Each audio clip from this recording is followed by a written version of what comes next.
अस्सलाम वालेकुम सर। बहुत सारे लोग जो है वो आपकी जर्नी के बारे में जानना चाहते हैं, टीम आपकी जर्नी के बारे में जानना चाहती है। तो थोड़ा सा आप अपनी जर्नी के बारे में कुछ बता सकते हैं कि आपको फॉरएवर कैसे मिली, किस तरीके से आप इस प्लेटफॉर्म में इंट्रोड्यूस हो गए। जी सर, वालेकुम सलाम। फर्स्ट ऑफ ऑल तो जी बिल्कुल मैं अपनी जो है वो शॉर्ट से जो है इन शॉर्ट वर्ड्स में अपनी जर्नी को शेयर करना चाहूँगा कि मैंने जिस तरह से आप लोग जो है वो सोशल मीडिया स्क्रॉल करते, इस तरह से मैं भी सोशल मीडिया स्क्रॉल कर रहा था। मुझे तो पता ही नहीं था कि भाई डिजिटल एरा है और जो है वो ऑनलाइन पैसे कमाए जा सकते हैं। तो बस आज जिस तरह से आप लोग स्क्रॉलिंग करते, इस तरह से मैं भी स्क्रॉलिंग करता था। तो एक दिन ना एक फॉर्म मेरे सामने, मैं इंस्टाग्राम स्क्रॉल कर रहा था, स्टोरी जो है किसी ने पोस्ट की थी जो कि मेरे अपलाइन थी, मैम आयशा जो है उन्होंने पोस्ट की थी।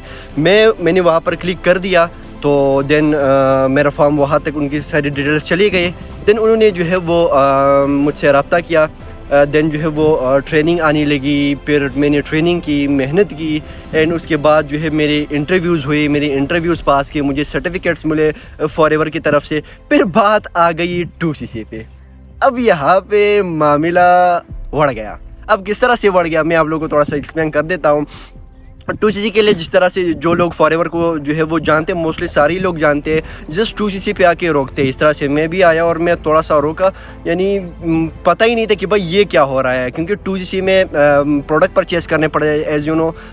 तो उसके लिए क्या बना कि बस जब मैंने मेरा जो है वो फाइनल इंटरव्यू हुआ तो देन उसके बाद क्या बना कि भाई मैं एक स्टूडेंट बंदा, उसके जेब में नस्वार के लिए 5 रुपये नहीं है, पठान लोग हैं तो उसके पास जो है प्रोडक्ट के लिए पैसे कहाँ से आएंगे। तो बस यही बात सोचती, यानी तकरीबन 1 वीक मेरे ऊपर ऐसा गुजरा भाई, नींद हराम, नींद बढ़ गया था और खाना पीना कुछ भी नहीं था। यानी मैं थोड़ा सा इस साइड हो गया था कि भाई मैं अब करूँ तो कैसे करूँ। तो मैं गया अपने बड़े भाई के पास। मेरा भाई जो है वो उन दिनों कनाडा जा रही थी तो उनके पास थोड़े बहुत पैसे थे। मैं उनके पास चला गया, भाई जी पैसे चाहिए, किस लिए? मैंने कहा बिज़नेस स्टार्ट करना है। हाँ, जब मुझसे ही नहीं हो पाया, मेरा बड़ा भाई क्या कह रहा है, हाँ जब मुझसे ही नहीं हो पाया, तू बड़ा आया बिजनेसमैन, मुझे जो है वो 8-7 साल हो गए हैं, हर बिज़नेस में फ़ेल होता रहा हूँ, तो तू कौन सी जो है वो कैद की मूली है कि तू जो है वो बिज़नेस कर लेगा। मैंने कहा कि पहले देने तो दे, वरना जो है वो नेगेटिव ना करे। तो उन्होंने कहा कि भाई किस रास्ते से हो? मैंने कहा इस दरवाजे से अंदर हुआ। मैंने कहा वापस जाओ। मैं वापस चला गया। अब अम्मी अब्बा को बोल लेता। अब देखिए अम्मी अब्बा जो है वो कैसे थे वो मैं आपको बताता। हमारे अम्मी अब्बू जो होते हैं ना, वो अगर आप सिंपली बात है, मैं आपको इन शॉर्ट समझाता हूँ कि देखिए अगर आप अपने अब्बू को कहे या अपने पेरेंट्स को कहे कि कैरी मिनाटी या जो डकी भाई है या जितनी भी व्लॉगर्स है वो यूट्यूब से करोड़ों रुपए कमा रहे हैं, तो क्या वो एग्री कर लेंगे, यकीन कर लेंगे? सवाल ही पैदा नहीं होता। तो इस तरह से मैंने सोचा कि यार अगर मैं उन लोगों को इस तरह से बताऊँगा, मानने वाले तो है नहीं। ट्रेनिंग किसने ली है? मैंने सोचा मैंने ही ली है। इसके साथ साथ जो है वो नॉलेज किसके पास है फॉरएवर की? मेरे पास है। इस न्यू जनरेशन कौन है?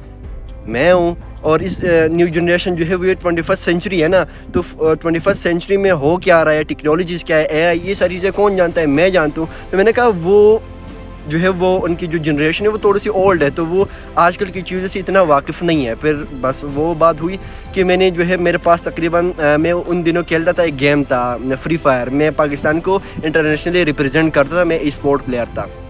मेरे पास एक फ़ोन था जिसका नाम इन्फिनिक्स नोट 10 प्रो था। मैंने वो सेल किया, उससे कुछ पैसे मैंने बनाए। इसके साथ साथ मेरे यूट्यूब का एक चैनल था, मैंने वो सेल किया और उसके साथ जो है वो फिर थोड़े से बने, तकरीबन 26,000 बने कि इस तरह से टोटल अमाउंट बनी उन दिनों। फिर अब ये बनी, फिर बाकी अमाउंट कहाँ से लाओ? एक के पास चला गया, दूसरे के पास, तीसरे के पास, यानी कोई देने को राज़ी नहीं था। बस कुछ लोग थे जिन्होंने जो है वो मेरी हेल्प की एंड आज जो मैं हूँ, मैं उन लोगों की वजह से हूँ। तो उस फिर क्या बना कि मैंने वहाँ से फिर 2CC डन किया। यानी इतनी सेक्रीफाइस, यानी मैं इतना हो चुका था ना, मैं इतना डिप्रेशन में चला गया था कि जब मैंने 2CC कर लिया, कैसे तैसे कर लिया, लेकिन मैंने कर लिया। फिर उसके बाद जो है वो अब पठान लोगों की उर्दू कहाँ से आती है, तो बस उर्दू का मसला आ गया। फिर काम तो दूर की बात थी ना, उर्दू जो है वो समझ में नहीं आ रही थी, तो उर्दू सीख ली। तो अब फैमिली जो है वो बार बार, मैंने तो किसी को बोला नहीं था, बट फिर भी मेरे स्टेटस उन लोगों ने एक बार देखे थे तो उन्होंने कहा कि भाई क्या कर रहे हो? उन्होंने कहा ये कर रहा हूँ। फिर हर मंथ वो सोचते हैं कि भाई हाँ भाई तुम्हारा बिज़नेस कहाँ तक चला गया, बड़ा आया बिजनेसमैन। बड़ा भाई कहता कि हाँ मैंने कहा था ना, बड़ा बड़ा बन रहा था। फिर जो है मैं इतना एक दिन क्या हुआ कि फैमिली सारी जो है वो जो विंटर्स होते हैं ना, सारी फैमिली इकट्ठे जो है वो होते हैं, बॉन फायर जो है वो दरमियान में वो चीज़ होती है। तो फिर क्या बना कि बस छोटे थे बड़े थे, बस बातें गुफ्तगू हो रही थी, फिर टॉपिक मेरे ऊपर आ गया और उन लोगों ने मुझे इतना जलील किया कि भाई क्या कर रहे हो और पढ़ाई वढ़ाई पर ध्यान दो, डॉक्टर बनो, इंजीनियर बनो, ये करो वो करो। हालांकि मेरे छोटे भाई ने भी मुझे ताना दिया, तब मुझे गुस्सा आया। फिर वहाँ से मैं पत्थर दिल वाला इंसान हूँ, मैं ज़िंदगी में कभी रोया नहीं हूँ इतना, लेकिन उस दिन मैं इतना रोया कि यार क्या बन रहा है। एंड उसी रात ही मेरा पे आ गया, मैंने सारों को फॉरवर्ड किया। फिर वो दिन थे ना आज दिन, किसी ने ना ये बोला कि स्टडी करो, किसी ने ना ये बोला कि भाई ये क्या करो, क्योंकि पैसा कमाते हो ना आप, तब आपका लेवल यहाँ से यहाँ चला जाता है। तो ये शॉर्ट सी स्टोरी थी। अब यहाँ से बहुत सारी बातें मैं बोला भी हूँ, लेकिन जो मेन पॉइंट्स थे वो मैंने आप लोगों के सामने रख दी। तो इन शॉर्ट मैं आप लोगों को ये बताना चाहता हूँ, जो करने वाला होता है ना वो कर लेता है, लेकिन जो एक्सक्यूजेस बनाता रहता है ना, तो वो बस ट्रैक्टर वो आ रही है तो वो डैना वैना वगैरह जो है वो चलाते हैं, या फिर जहाँ यहाँ से मैं आया हूँ ना, वो लोग क्या कर रहे हैं वो उनको दिखा दे सर वो ज़रा, कि वो इन रेतों में तो को जो है वो यहाँ से लेते हैं निकालते हैं और फिर कोई घर बनाता है, कोई क्या करता है। तो फिर यही हाल होगा आप लोगों का, सिंपल यही कॉन्सेप्ट है ना। ये सब सारे लोगों में वेले बैठे होंगे ना, तो पैसे नहीं कमा रहे, वेले बैठे हैं। 35 साल के लोंडे हैं जो कि मतलब शादी के लिए जब जाते हैं तो पहला क्वेश्चन ही यही आता है, बंदा कमाता कितना है। 20,000 30,000 शर्म की बात है, आजकल के एरा में आप लोग 20-30 हज़ार कमाते हो।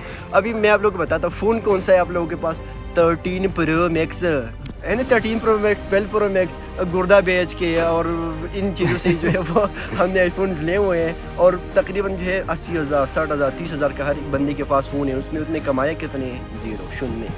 तो डूबने का मुकाम है। ओके।